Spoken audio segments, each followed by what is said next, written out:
que hoy en día prácticamente en algunas iglesias no se habla, no se enseña nada acerca de lo que conocemos como escatología o acontecimientos finales. De verdad no lo entiendo. Incluso les confieso que algunos pastores me han dicho: yo no hablo de ese tema en la iglesia. Incluso algunos me han dicho que nunca lo han hecho porque no entienden, porque no saben de este tema. Me acuerdo una vez que me invitaron un grupo de pastores y alquilaron un colegio, creo que eran en Barcelona, en Cataluña. Y durante una semana, todos los días, mañana, tarde y noche, estuvimos estudiando las profecías de Ezequiel, de Daniel, de Apocalipsis, etc. Y yo dormía en la habitación con un pastor y él me dice: ¿sabes? Yo nunca en mi ministerio le he enseñado a la iglesia nada acerca del tema del Apocalipsis, ni de los acontecimientos finales. Y cuando le pregunté por qué, me dice: porque no entiendo nada de este tema. Y es triste, ¿no? Es triste ver cómo hay muchos creyentes que se te acercan y te dicen: hermano, yo he aprendido en estos años más que en toda mi vida de cristianismo en la iglesia en la que estuve o en la que están. Si no se habla en este tiempo de estas cosas, la pregunta es: ¿cuándo vamos a hablar de estas cosas entonces? Si estamos en la recta final de la historia de la iglesia, ¿estamos o no estamos en los tiempos finales? Hay que ser ciego para no darse cuenta de que estamos sentados en medio de un polvorín. En cualquier momento todo salta por los aires. Vayas a donde vayas, Europa, América, África, donde sea, encuentras que hay una sensación, incluso en los inconversos, en los no creyentes, de que el mundo ya no aguanta más. Y al hombre siempre le ha interesado a lo largo de la historia todo este tema de Apocalipsis o cosas futuras, la bestia, el anticristo y todo esto. Pero a veces la fuente de información no es la correcta.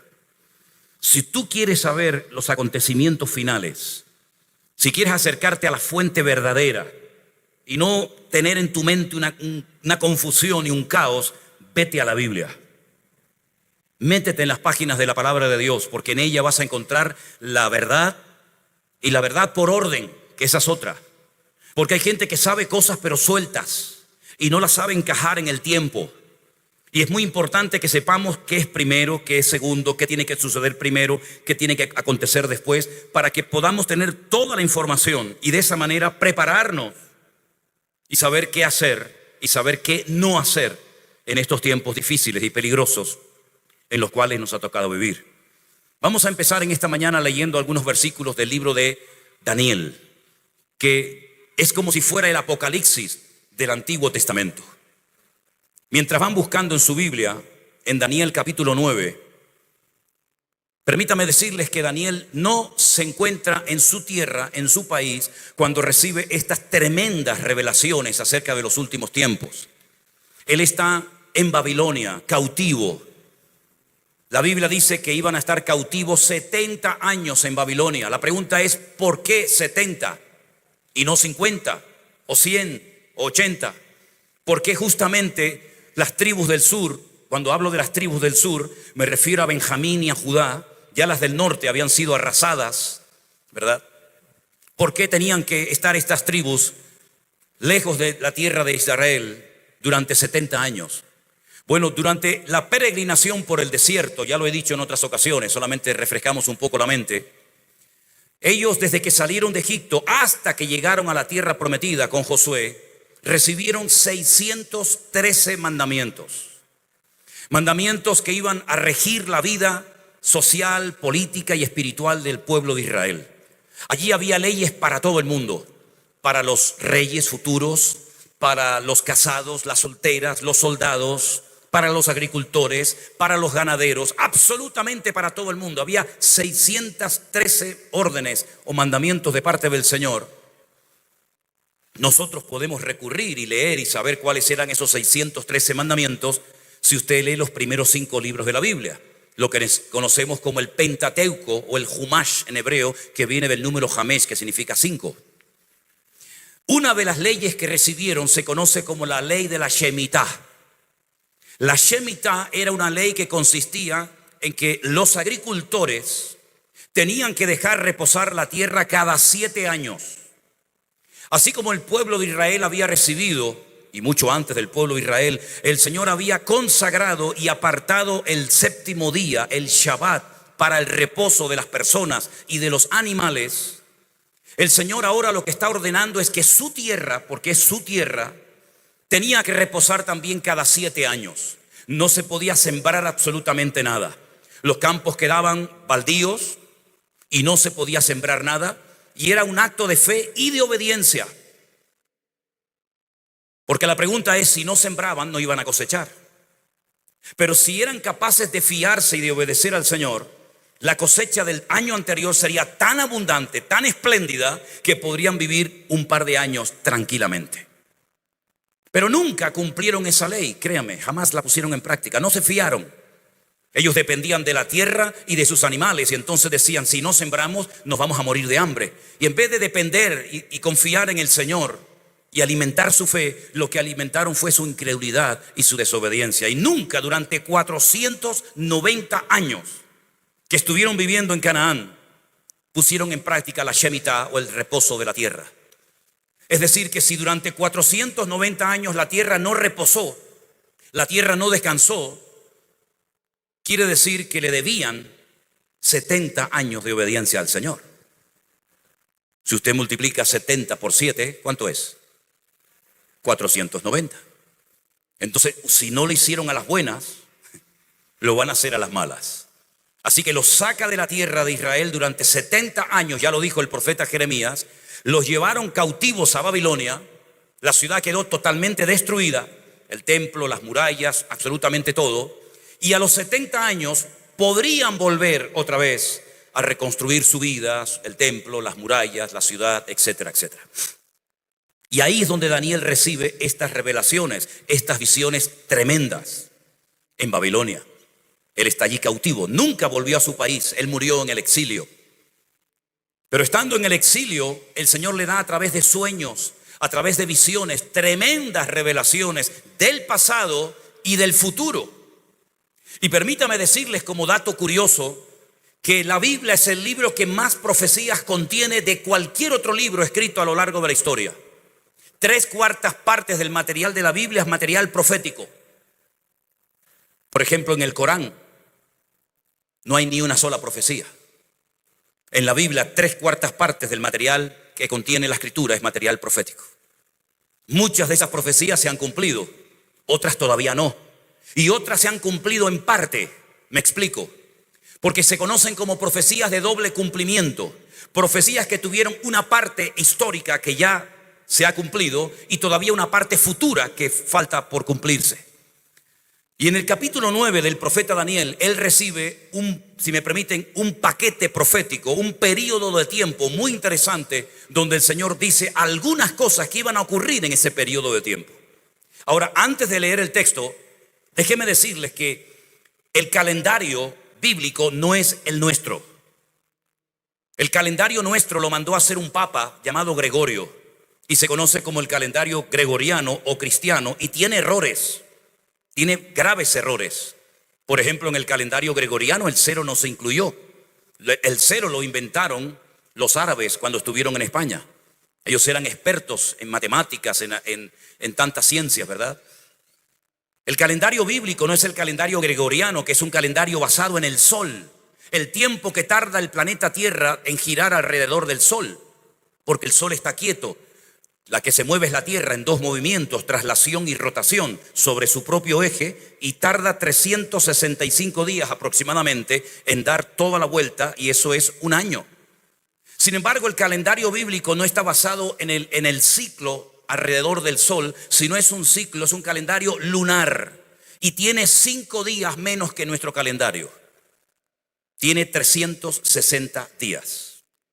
Y a veces, para compensar la diferencia de días entre el calendario bíblico o lunar y el calendario cristiano o solar, hay que añadirle cada cierto tiempo un mes más, y se llaman años preñados. Y el calendario entonces, en vez de 12 meses, tendría 13 meses. El tiempo, además, no se mide con el minuto que pasa de las 12 de la noche, sino con la caída del sol. Por ejemplo, hoy es día sábado. Será domingo cuando sean las 12:01 de la noche, ¿sí o no? En Israel no se mide el tiempo así, sino que hoy, cuando cae el sol y ya no hay suficiente luz solar para enhebrar una aguja, ya empezó el domingo. Se contabiliza el tiempo de una forma diferente. Por lo tanto, el domingo sería cuando ya esta tarde no haya sol. Sin embargo, todavía nosotros estamos en sábado. Y esto es muy interesante saberlo, porque entonces, ¿cuándo enterraron y cuándo resucitó el Señor? Se lo dejo ahí para que ustedes lo analicen. Pero es muy interesante ver que en la Biblia hay un calendario diferente al nuestro, y no solamente hay semanas de días. Esto es simplemente una introducción para poder entender la profecía. No les estoy aburriendo, ¿no, hermanos? Ok, si les aburro, discúlpeme, pero es lo que tengo en mi corazón compartirle a ustedes.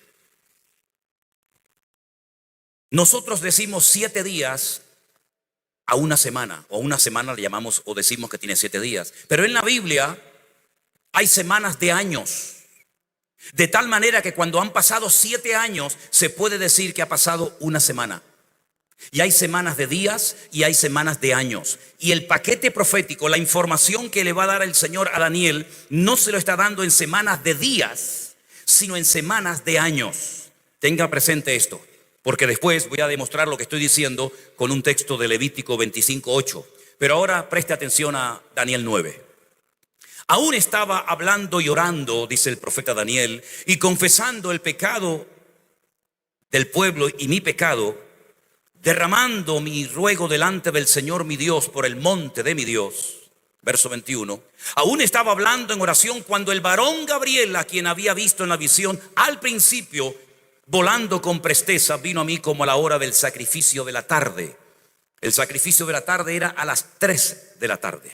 Es decir, que a las 3 de la tarde, cuando era el tiempo de la oración, había 3 tiempos de oración.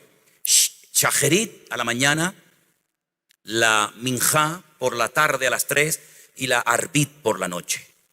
Y a la hora de la oración, a las 3 de la tarde, es cuando Gabriel se le presenta a Daniel y me hizo entender y habló conmigo y me dijo: Daniel, ahora he salido para darte sabiduría y entendimiento. Eso es algo que tenemos que pedirle todos los días los creyentes al Señor: sabiduría y entendimiento. Yo se lo pido todos los días, créanme, hermanos.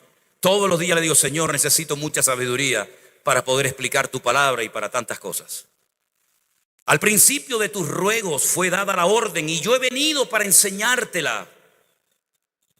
Porque tú eres muy amado, entiende pues la orden y entiende la visión. De nada sirve leer la Biblia si no la entiendes. La Biblia dice que cuando uno oye la palabra y no la entiende, vienen los cuervos, viene el maligno y roba la semilla y no da fruto. Por lo tanto, lo importante no solamente es leer la Biblia, sino leerla y entenderla y, por supuesto, interiorizar sus principios a nuestra vida. Escuche bien esto ahora. 70 semanas están determinadas sobre tu pueblo y sobre tu santa ciudad. 70 semanas de años para terminar la prevaricación, poner fin al pecado, expiar la iniquidad, para traer la justicia perdurable, sellar la visión y la profecía y ungir al santo de los santos. El problema muchas veces con nuestras versiones es que a veces utilizan palabras en mayúscula y otras veces en minúscula, y esto confunde mucho a la gente. En el texto original no existen mayúsculas. No puedes escribir en hebreo una palabra en mayúscula. Entonces, ¿cómo diferencias la palabra Señor del Señor del cielo a un Señor que has conocido recientemente en la calle? Porque hay una palabra específica, un término concreto para cada cosa que quieras decir. Aquí, cuando hemos leído para ungir al santo de los santos, como lo ponen en mayúscula, lo que le viene al creyente a la cabeza será ungir al Señor. Pero no es así. En hebreo dice el Kodesh HaKodashim, es decir, para ungir el lugar santísimo, no al Señor que es el santo de Israel. ¿Te das cuenta?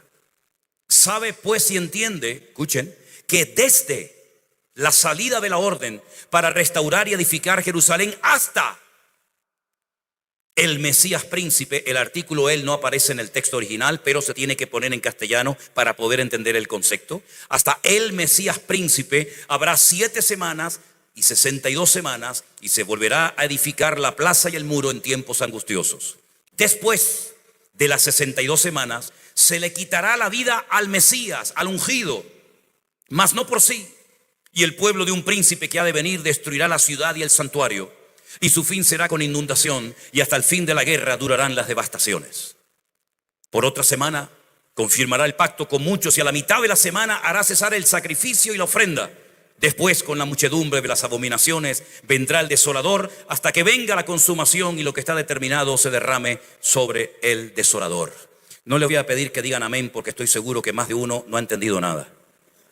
Entonces decir amén por decir amén no tiene sentido. ¿A que sí? Para eso estamos aquí, para aprender de la palabra del Señor. Amén, hermanos. Daniel está en Babilonia y trataré de hacer lo más sencillo posible para que todos se gocen en este mensaje profético extraordinario. Y el Señor lo que le está diciendo a Daniel es, dice, mira, desde que ustedes salgan de aquí, porque van a salir algún día, no van a quedar toda la vida en Babilonia, van a volver algún día. Y volvieron. Lean, por ejemplo, el libro de Esdras, el libro de Nehemías, y allí aparece también Zorobabel, que era el gobernador de Judea. Bueno, desde que el rey dé la orden para salir otra vez y volver del cautiverio a Babilonia, hasta el Mesías. ¿Quién es el Mesías? ¿Quién es el ungido? Nuestro Señor Jesucristo. La palabra Cristo es una palabra griega que significa ungido. En hebreo se emplea la palabra Mashiach, que se traduce al castellano por la palabra Mesías. Es decir, desde que salgan de aquí, pónganse a contar. Porque desde que salgan hasta que venga el Mesías, pasarán 69 semanas. Pero esas 69 semanas hay que traducirlas en años para poder entenderlas. Y serían 483 años. 69 por 7, 483. Si ustedes analizan y estudian esta profecía con otras fuentes de información extrabíblicas, se van a dar cuenta de algo interesantísimo. Que el día que el Señor Jesucristo iba a entrar triunfalmente montado en un pollino de asno a la ciudad de Jerusalén, según lo que había profetizado Zacarías capítulo 9, si no recuerdo mal, Él antes de entrar se detiene en el monte de los olivos y llora. Y dice aquello de Jerusalén, Jerusalén, que matas a los profetas y apedreas a los que yo te envío. ¿Cuántas veces yo quise juntar a mis hijos como la gallina junta sus polluelos y no quisisteis? Ay, si tú supieras este día de tu visitación.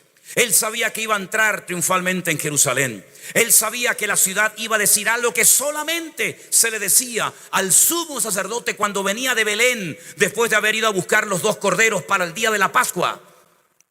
Pero él no entró en esa dirección. Él entró desde el este, desde el monte de los olivos. Entró en Jerusalén. Y entonces la gente, cuando en el horizonte oteaba y veía al sumo sacerdote que venía con los 2 corderitos para que durante una semana pudieran ver si había un pelo mal o si había algún defecto, cuando lo veían en el horizonte, la gente salía a la puerta de la ciudad y comenzaban a decir a gritos: Baruch haba Beshen Adonai, bendito el que viene en el nombre del Señor.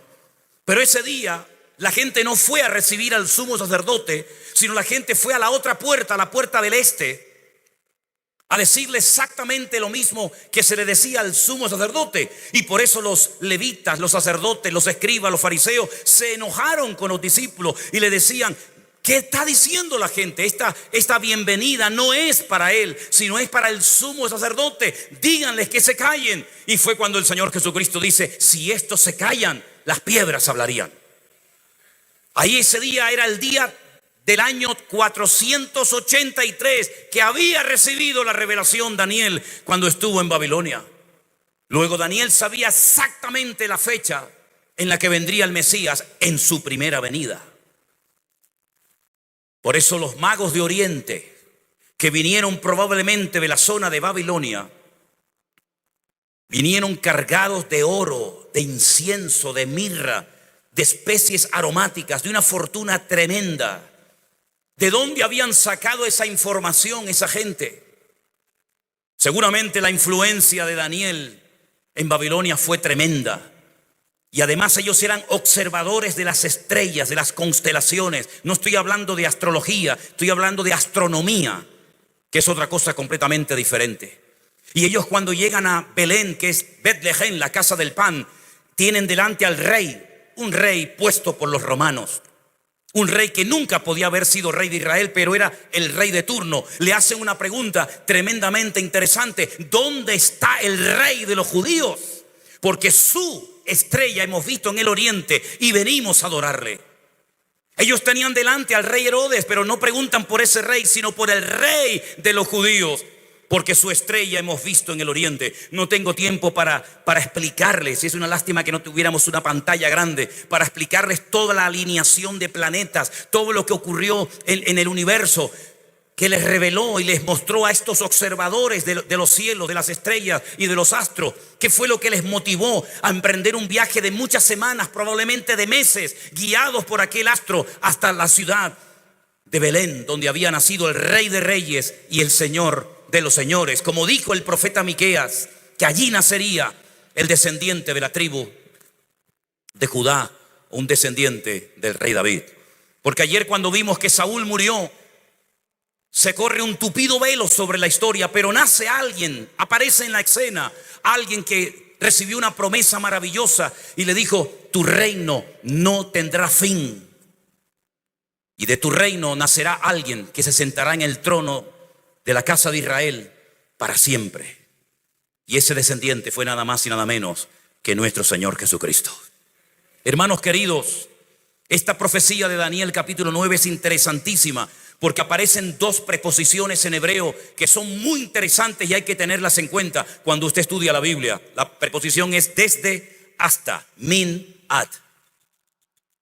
Estas preposiciones o expresiones las utilizó el Señor cuando le dijo a Josué desde dónde, hasta dónde sería el territorio del pueblo de Israel. En otras palabras, no podían ir a cualquier parte del mundo a conquistar tierra. No podían ir por toda la tierra expulsando a sus moradores, sino que el Señor les dijo: desde hasta. En este territorio que yo te regalo, en este territorio, todo lugar que pises con la planta de tu pie será tuyo. Pero no se te ocurra salir del límite que Dios te ha dado. Y es muy importante que nosotros, como pastores, como ministerio, y ustedes como creyentes, sepan desde dónde, hasta dónde es tu obligación moverte y hacer la obra del Señor. Porque no es cualquier cosa que te viene a la cabeza, no es cualquier idea, cualquier proyecto, no. Es saber cuáles son mis límites y desde dónde hasta dónde tengo que ir. Porque probablemente donde yo termine, otro empieza, o viceversa. Por lo tanto, es muy importante la complementación entre ministerios, apoyarnos los unos a los otros y no pelear y competir y darle rienda suelta a los celos, a la envidia. ¿Cuántos tienes tú? ¿Cuántos tengo yo? No lo oigan, no vayan, no lo escuchen, no entren en esas páginas. No es así el espíritu de un buen cristiano. El espíritu de un buen cristiano es el de decir: Señor, ¿hasta dónde tengo que llegar? Y pasar el testigo al otro y el otro al otro. Y de esa manera que podamos avanzar de gloria en gloria, de victoria en victoria, de bendición en bendición, sin competir, sino complementándonos. Aleluya. El Señor le dijo a Daniel: ya sé que no entiendes lo que te estoy diciendo, pero es que lo que estás recibiendo no es para ti, es para los tiempos del fin. Pero al principio yo dije que el Señor le dio a Daniel 70 semanas. 70 semanas de años son 490. Y si usted ha prestado atención a la breve explicación que he dado en esta tarde, no hay 490 años desde la salida del cautiverio babilónico hasta Cristo. Hay solamente 483. ¿Por qué habla la Biblia de 490? Algo falla. Y créanme y les confieso que durante años fue una lucha que yo tenía tremenda. Decía: Señor, muéstrame, Señor, es que no entiendo. Tú le dices a Daniel: 70 semanas, 490 años están determinados sobre tu pueblo y sobre tu santa ciudad. Sabe pues y entiende que desde... Y yo leía y leía y leía. Y cuando sacaba la cuenta decía: Señor, cuando tú entraste triunfalmente en Jerusalén, fue el año 483 después de la salida del cautiverio. ¿Qué pasa con los 7 que faltan? Porque lo último que cuenta el Señor en esa última semana es que se le quitaría la vida al Mesías. Se haría cesar el sacrificio y la ofrenda y vendría una destrucción otra vez a la ciudad de Jerusalén. Ya estaba destruida, ya fue destruida por Nabucodonosor. Pero aquí se habla de una futura restauración de Jerusalén y otra vez se habla de que será otra vez destruida. Fue restaurada en los tiempos de Esdras, Nehemías y Esther, pero volvió a ser destruida por un tal Tito, general romano, hijo del emperador Vespasiano, que destruyó Jerusalén, las murallas, el templo, y desde ese año, desde el año 70 después de Cristo hasta ahora mismo, ese templo y esa ciudad, como era antaño, no ha sido reconstruida. Así es que esos últimos 7 años de los 490 que nos faltan no son desde que Cristo murió o resucitó o ascendió hasta hoy en día, porque han pasado mucho más de 7 años, ¿sí o no? Han pasado más de 2000. Por lo tanto, lo que sucedió es que como que se detuvo el tiempo. Se abre un paréntesis y ese periodo lo conocemos como el tiempo de gracia. El tiempo en el que nosotros pudimos entrar y formar parte del pueblo de Dios. Y por eso Pedro, cuando capta esta enseñanza, dice: vosotros que antes no erais pueblo, ahora sois pueblo de Dios, real sacerdocio, nación santa, pueblo adquirido por Dios, para que anunciéis las virtudes de aquel que os llamó de las tinieblas a su luz admirable. Y entonces vemos que el Señor detuvo el tiempo, y ese tiempo es el tiempo de gracia en el cual te encuentras ahora tú y yo. ¿Para qué? Para que te conviertas, para que dejes tus malos caminos, para que retornes al Señor y te dejes de echarle la culpa siempre a todo el mundo de tus daños y de tus complejos y de tus problemas, y te des cuenta de que eres tú el responsable de tu vida. Y tendrás algún día que presentarte delante de Dios a rendirle cuenta. Puedes echarle la culpa a Dios de todo lo que te ha pasado, hazlo si quieres. Puedes echarle la culpa al gobierno, puedes echarle la culpa a la iglesia, a los pastores, puedes echarle la culpa al diablo, échale la culpa a todo el mundo. Pero tienes que llegar un momento en tu vida en el que tienes que reconocer que eres tú el que ha pecado y el que tiene que pedir perdón delante del Señor. Si te hirieron, aprende a superar las heridas. Si te maltrataron, aprende a superar todos esos traumas, para que puedas ayudar a otras personas el día de mañana y ponerte en su piel y poder ayudar al que humillaron, al que maltrataron, al que manipularon. Y ahora lo podrás entender, porque la vida es una escuela, y todas las experiencias que has tenido no han sido una pérdida de tiempo, sino al contrario, es la escuela de la vida que Dios ha utilizado para forjar tu carácter, para traerte hasta este punto de tu vida, y para que puedas a partir de hoy entender cuál es el propósito de tu existencia, y que puedas entender por qué Dios te ha traído a este evento en estos días, y que puedas salir por esas puertas mañana o cuando sea diciendo: ahora entiendo por qué mis padres se conocieron y por qué nací yo, cuando habían podido haber nacido 4 o 5 millones de otros seres humanos, pero se quedaron por el camino, pero yo llegué el primero. Y si llegué el primero es porque Dios tiene un propósito para mi vida. ¡Gloria a Dios! Fuertes aplausos al Señor. ¡Gloria a Dios! Daniel no vio el cumplimiento de estas profecías, pero nosotros las estamos viendo. Y cuando llevo a la gente a Israel, y llevo más de 20 años llevando siempre gente a Israel, a un sitio que me gusta llevarlos es a un lugar que se llama el Instituto del Templo, donde muchos hermanos estuvieron, ¿verdad? Y allí te dicen: mira, estas son las ropas que ya están preparadas para que cuando se inaugure el tercer templo de Jerusalén, ya están preparadas. Y aquí están los instrumentos de música, las arpas, las trompetas de plata. Aquí está el lavacro, aquí está el arca de la alianza, la menorá y todo lo que necesitan para poder volver a inaugurar ese tercer templo.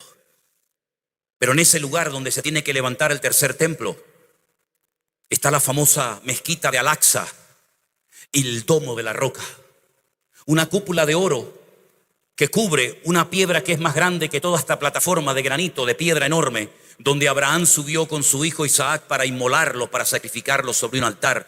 Pero Dios le dijo: alto, detente, no lo hagas.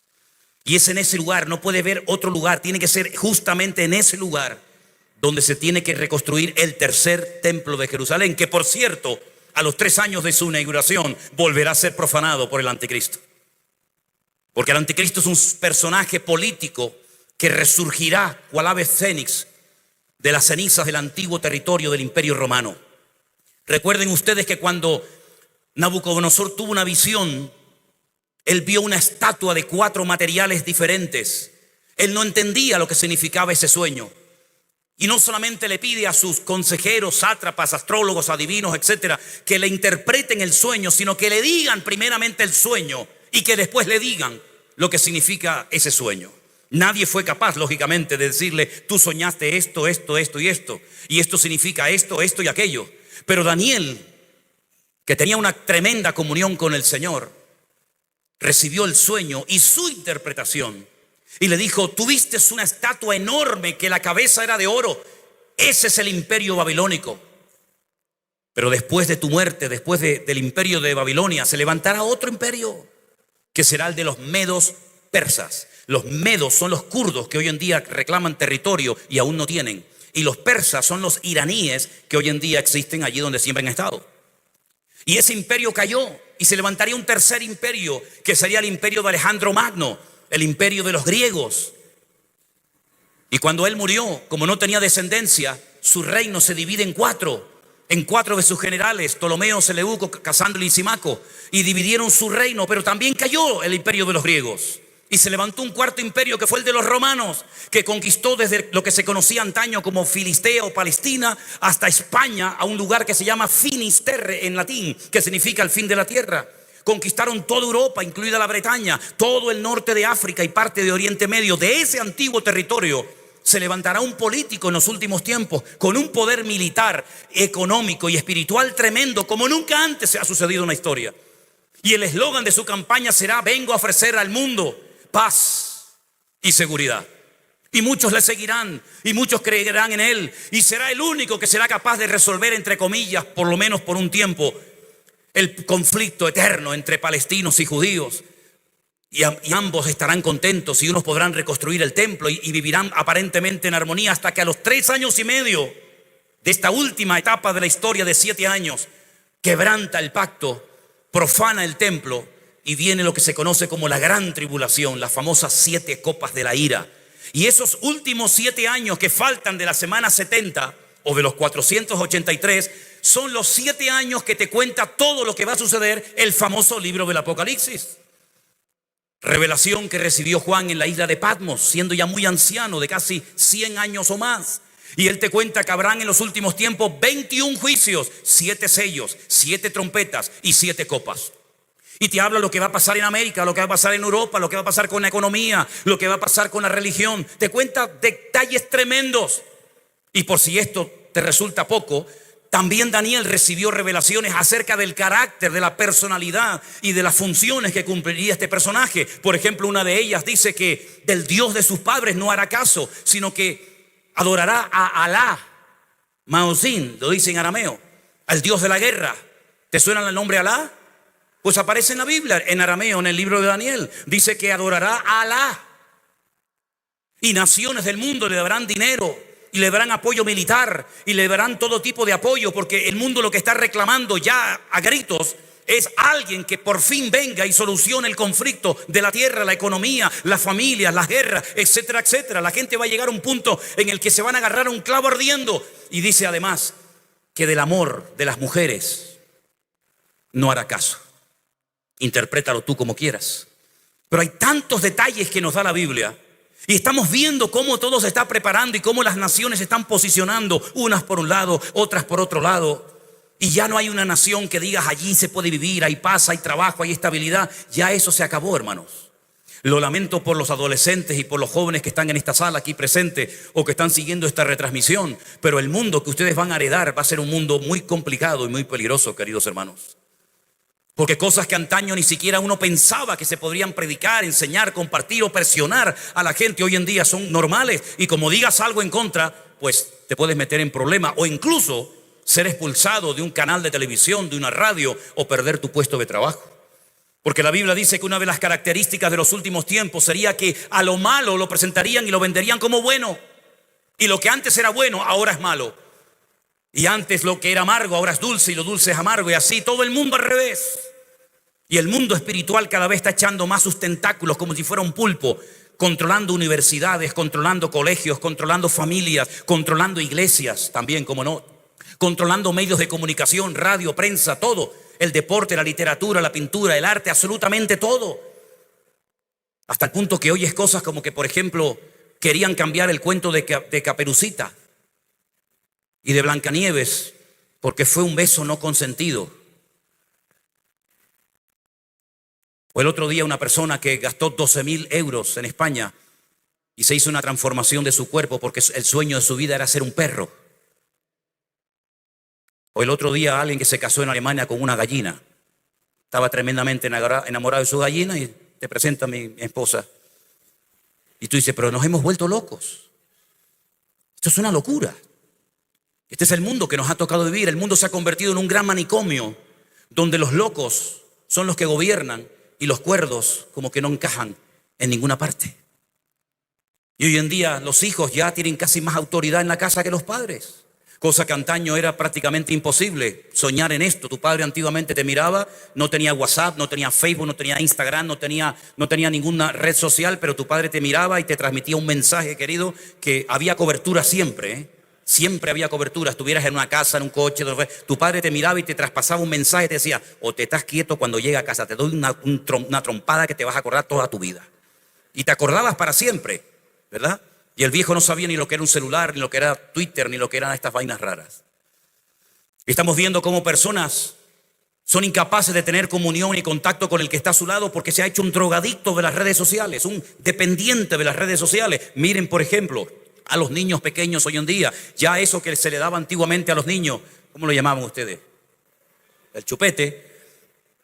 ¿Quién le da un chupete a un niño hoy en día? Dale un teléfono. Y es el más feliz del mundo. Lo controlan mejor que tú. Yo le dije un día a Elena, mi esposa, que por cierto manda saludos para todos ustedes, hablé con ella esta mañana. Yo le dije un día, ten cuidado con me refiero a mi nieto que tiene dos años, Adriel. Digo, ten cuidado con que un día te va a comprar un terreno en Burundi y no te vas a dar ni cuenta. Porque empieza a ir traca, y un día va a desviar un satélite de su órbita o va a lanzar una bomba sobre cualquier otro lugar porque ya maneja el teléfono mejor que tú y que yo. Tremendo. La velocidad que tienen. Yo anoche salí por la zona donde estoy y había como 10 o 15, 20, tal vez no había más de 20 personas sentados en diferentes lugares y observé a todos y todos estaban con la máquina diabólica en la mano. Todos estaban con el teléfono y yo digo, oye, no pueden conocerse. Antiguamente uno veía una chica guapa y te acercaba, ¿no? O ella a ti, o hablaba, ¿no? Ya no, todo es, hola, ¿qué tal? ¿Cómo estás? Y la otra le dice, no, estoy bien. ¿Pero qué cosa es esto? Es un mundo de locos, donde parecen normales cosas que son realmente estúpidas y absurdas, pero donde vemos incluso que la maldad se está multiplicando de tal manera que ya no tienes ni que salir de tu casa para pecar, sino que ya el mundo se te metió dentro de tu casa. Y el anticristo sabe perfectamente la debilidad que tienen muchas personas por las redes sociales. Hay gente que le quitas el teléfono media hora y se vuelve loco. Es como si a un drogadicto le quitas la droga. Le entra un síndrome de abstinencia que se sube por las paredes. Y si no haz la prueba, ¿eres capaz de estar un día sin el teléfono? Inténtalo ver. Probablemente, no sé, te transformes, te salga la piel verde o te salgan cuernos. La Biblia nos enseña que en los últimos tiempos las redes sociales tendrán un poder tremendo, hasta el punto que dice que pondrá una imagen en el templo de Jerusalén para que todas las naciones de la tierra se postren y la adoren. Así que, mis queridos hermanos, estamos viviendo tiempos realmente interesantísimos. Y por eso nosotros en el año 2020, en plena pandemia, cuando todas las iglesias se cerraron por orden de los gobiernos y comenzamos a predicar a sillas vacías, probablemente, no sé si ustedes vieron aquellos cultos que hacíamos a puerta cerrada, predicando las sillas blancas de plástico a nadie, pues en aquellos tiempos comenzamos a recibir centenares, miles, y no exagero, de llamadas y de mensajes de todas partes del mundo, de gente que no se podía congregar, de gente que estaba en un hospital, de gente que estaba en un barco en alta mar que no lo dejaban entrar al puerto y testimonios que podríamos estar días y semanas contando cosas que el Señor hizo en aquel tiempo. Gente que había salido herida de iglesia, gente que estaba lastimada, gente que había encontrado un consuelo en la palabra. Y entonces yo le decía, Señor, dame sabiduría, ¿cómo vamos a atender a toda esta gente? ¿Cómo vamos a poder alcanzar a toda esta gente que se ha convertido con nosotros? Santeros, católicos, ateos, comunistas, gente en las cárceles, se habían convertido un montón de gente. ¿Cómo vamos a poder pastorear y atender a esta gente? Y yo oraba y me encerraba en mi oficina y le pedía sabiduría al Señor. Y un día me viene así a la mente la palabra iglesia virtual. Y me levanté como si fuera un resorte y salí y le dije a Elena y a mis hijas, ya sé cómo lo vamos a hacer. Lo vamos a hacer virtualmente, vamos a hacer una iglesia virtual. Bueno, no dijeron amén. No, espera. Me dijeron, ¿qué? Papá, por favor, tú te has vuelto loco. Una iglesia virtual, ¿y eso cómo se hace? Digo, no tengo ni idea, nadie me enseñó jamás cómo se hace una iglesia virtual, pero Dios nos va a dar sabiduría. Y todos los días recibíamos llamadas y llamadas y llamadas, y nos dimos cuenta de que el Señor estaba dándonos un mensaje diferente que nunca habíamos oído.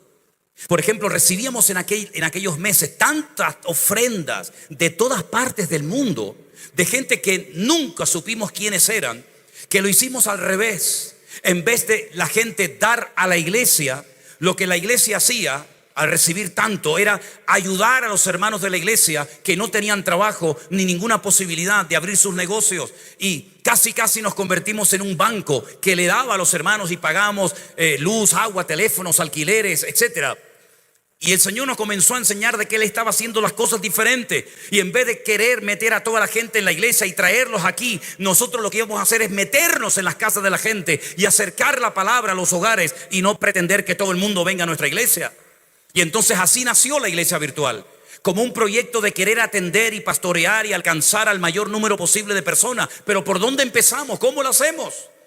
Entonces nos pusimos encima o alrededor de una mesa con un montón de papeles de gente que escribía, dándonos teléfonos, dándonos direcciones, pidiéndonos ayuda, consejería, etcétera. Y comenzamos a poner a la gente, los de Centroamérica, los de Sudamérica, los de Europa, los de Asia, los de aquí, los de allá. Y teníamos un montón de papeles, y nos dimos cuenta de que era imposible atender a todo el mundo en tiempo real por las diferencias de la franja horaria. Porque cuando unos se levantaban, otros se acostaban. Cuando aquí era de día, en otro lugar era de noche. Pero el Señor nos dio sabiduría y creo que nos ayudó. Y comenzamos a formar equipos, pero no teníamos a nadie que nos echara una mano. ¿Cómo atender a la gente de Centroamérica, de Latinoamérica? ¿Cómo vamos a atenderlos? Entonces orábamos para que el Señor levantara gente. Claro, desde el minuto 1 les puedo decir que hubo mucha gente que quiso beneficiarse de la iglesia virtual pidiéndonos dinero. Recuerdo el caso de un matrimonio de Argentina que me pidió todos los teléfonos y todas las direcciones de la gente de Latinoamérica, que él se iba a encargar de visitarlos, él se iba a encargar de atenderlos. Y yo le dije, ¿cómo voy a poner en tus manos cientos y miles de direcciones y de correos y de teléfono en las manos de alguien que no conoce? Eso no se puede hacer. Y se enfadó y se fue.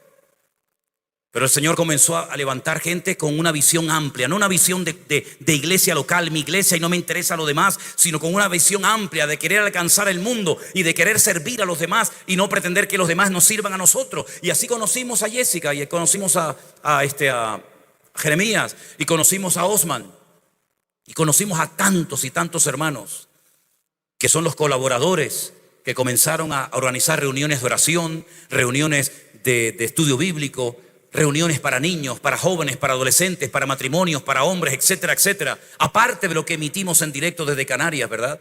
Pero uno de los requisitos que pedíamos es que nadie que fuera miembro de una iglesia, nadie que tuviera una congregación y un pastor, podía formar parte de la iglesia virtual, porque para eso tenían su iglesia.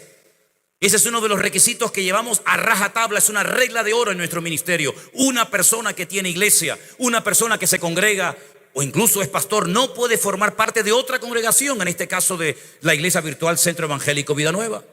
Y tuvimos que mandar listas con las doctrinas básicas y elementales, porque nos encontramos de todo tipo de cosas.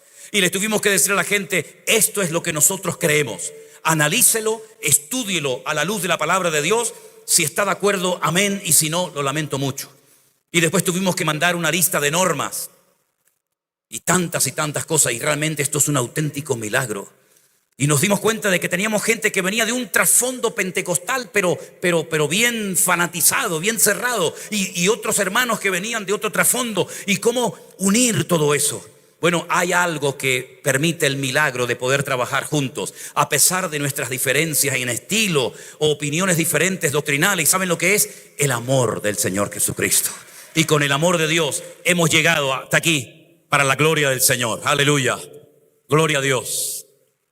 Y miren estos encuentros. Cuántas gentes de otras congregaciones que no son parte de nuestro ministerio, pero que tienen hambre y sed de la palabra de Dios, que quieren avanzar, que quieren alimentarse de la palabra de Dios, vienen a estos encuentros, vienen a estas reuniones, gastándose de su dinero y de su tiempo y haciendo en muchos casos un esfuerzo tremendo. Después se irán a sus congregaciones, pero sobre todas las cosas lo importante es que entre nosotros siempre haya un respeto, a pesar de las posibles diferencias que puedan haber. Pero estamos mostrándole al mundo que somos capaces de trabajar juntos para la honra y para la gloria del Señor. Fuertes aplausos a nuestro Dios. Aleluya. Qué bueno es el Señor. Qué bueno es el Señor. También ya tenemos unos cuantos hermanos en la presencia del Señor que se convirtieron a través de la iglesia virtual. Es lo más doloroso que me ha tocado y me toca de vez en cuando hacer. Cuando alguien me llama y me dice, mi madre, mi padre, mi hijo, un hermano o hermana, está en este momento en el hospital y está ya en la recta final de su carrera. Y ahí, con el teléfono, haciendo una última oración, casi de despedida, ya hemos mandado a la presencia del Señor a muchos hermanos que se convirtieron en la iglesia virtual. Tenemos el caso de una hermana que el sueño de su vida era ver a sus hijas convertidas. Ella partió a la presencia del Señor y tuvimos el honor de alcanzar a sus 2 hijas y de bautizarlas en uno de los congresos que hicimos hace años en España. Hermanos queridos, el Señor nos ha sorprendido y nos ha enseñado de que esas viejas estructuras religiosas y denominacionales a veces han sido más bien un freno, más que una bendición y más que una ayuda para avanzar en el Evangelio. Pero ¿saben qué? La cruda realidad es que hay millones de personas que todavía no conocen al Señor. No sé hasta dónde vamos a poder alcanzar, pero por eso utilizamos las redes sociales como YouTube, que dicho sea de paso, cada semana siempre hay alguien que imita o clona. Pone José Manuel Sierra. Yo no tengo un canal de YouTube, lo digo públicamente para que todo el mundo sepa que cuando aparece un canal con mi nombre o con el logotipo de la iglesia o le cambian la carátula o cortan aquí, no es nada, no tiene nada que ver con nosotros. No tenemos un solo canal en YouTube, que si todavía usted no se ha suscrito, hágalo y comparta los cultos, los devocionales, las predicaciones con los hermanos. Saben que nuestro canal y nuestro ministerio nunca ha pedido dinero a nadie por las redes sociales. Hace poco me llamó una hermana, no recuerdo exactamente el país, que me decía, pastor, ya le ingresé la ofrenda. Digo, ¿qué ofrenda? No, es que para poder escuchar los cultos y recibir los devocionales, he recibido un mensaje que dice que tengo que dar una ofrenda a este número de cuenta. Digo, pues lo lamento mucho, hermana, ese no soy yo. Pero a veces ofrendas hablamos de miles de euros, ¿eh? Nosotros jamás hemos pedido dinero a nadie, nunca. Y que el Señor nos guarde de caer en esa avaricia de pedir dinero por pedir. Nosotros, por ejemplo, hemos celebrado este año en la ciudad de Alicante, en España, nuestro tercer congreso para la iglesia virtual del grupo número 3, pero curiosamente siempre vienen hermanos de medio mundo, aunque no sean del grupo número 3, pero somos de la misma familia, ¿no? Y nos amamos y nos queremos ver, ¿verdad? Y en 3 años nunca en un congreso habíamos pedido una ofrenda, porque no hacía falta. ¿Para qué pedir ofrenda si todo se ha cubierto y no hay gasto? ¿Para qué? Pero yo le dije a los hermanos, yo he tenido en estos últimos años un sueño en mi corazón y Dios, si así lo quiere, yo le he pedido que me lo conceda. Y es lo siguiente: cada vez que nosotros salimos de viaje, nos atienden tan bien, hermanos, nos cuidan tanto. Regalito va, ahora me regaló una hermana, esa es mi gran debilidad, pero no lo digo para que me regalen más, no me dan nada más. Tengo una debilidad con el chocolate, pero el chocolate que no tiene nada dentro, solo chocolate. ¿Cuál es la gran debilidad que tengo? Que cuando me regalan una caja de bombones me la como toda de un tirón. No soy capaz de decir, bueno, mañana me como otros 3, no, yo me como los 20 o los 30 que hay adentro. Perdonen, pero soy así de bestia, ¿no? La cantidad de regalos, la gente te invita a comer por aquí, te regala esto. Mira, la chaqueta que llevaba ayer, esa de color, ¿cómo se llama? Brown. Yo iba a decir color caca. Perdón, color, ¿no? ¿Cómo era? La de ayer. La marrón esa. Bueno, esa me la regaló un hermano. Esta camisa me la regaló Jessica. Tengo tanta ropa que me han regalado en estos días. Tengo estas ropas de aquí de Guatemala, estas camisas así. Hermanos, y yo decía, Señor, no es cuestión de pagar los favores, pero yo quiero tener un lugar donde la gente pueda ir a tener retiros, campamentos, donde un pastor que a lo mejor no tenga recursos pueda ir a descansar con su familia, que un hermano diga, hermano, yo no tengo dinero para ir a un hotel, para irme de vacaciones, pero no hay un lugar donde pueda ir con mi familia a descansar un poquito. Yo le pedía eso al Señor y buscaba en internet siempre, Señor, dame un terrenito, dame algo que podamos restaurarlo. A mí me encanta construir, me encantan las construcciones. Señor, dame algo. Y el Señor un día me mostró en internet una finca, un terreno enorme, 27,000 metros cuadrados. Una finca de naranjas y de limones. Enorme. 4 casas dentro. Y yo dije, Señor, esto sería espectacular poder comprar esto.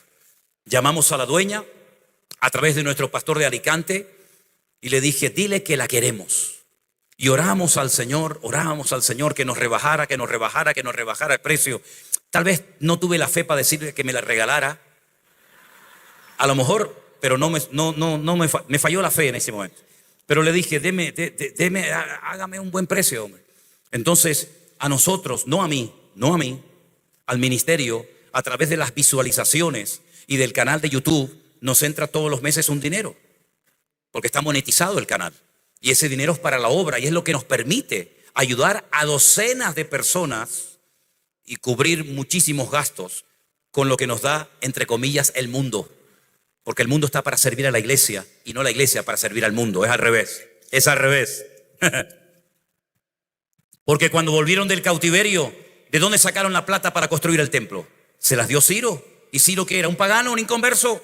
Pero Dios le puso en su corazón, ayuda a esta gente. Y entonces lo que pasó es que compramos la propiedad. Y ahora mismo, en esa casa, está trabajando hermanos. Hay un hermano de Ecuador que ha venido de Barcelona, él es electricista, está trabajando allí. Está el pastor Iván con un grupito de albañiles de nuestra iglesia de Alicante. Hay varios hermanos ahora mismo trabajando allí. Y entonces lo que yo les pido es que oren para que pronto... Hay mucho trabajo que hacer, hay muchas cosas que pintar y arreglar y comprar camas y colchones y tenedores y cubiertos y almohadas y tantas cosas. Yo les pido que oren por este proyecto. Porque yo quiero algún día cuando llegue a ese lugar ver centenares de niños y jóvenes corriendo por aquel lugar, escuchando la palabra de Dios y preparándose para servir al Señor. Así que esa finca está en un pueblo de España que se llama Novelda, provincia de Alicante. Es un lugar que Dios nos ha dado y está a disposición de la obra del Señor para todos los que quieran ir a trabajar, a colaborar o a lo que sea. Oren por ese proyecto para que el Señor los bendiga. Y si tienen alguna pregunta, tienen alguna duda en cuanto a cómo funciona la iglesia virtual, cómo puedo formar parte de ella, nuestra hermana Eneriet, ¿está por ahí? Ahí está, nuestra hermana Eneriet, ella les va a responder y les va a ayudar por si tienen alguna pregunta, alguna duda, qué es y qué no es.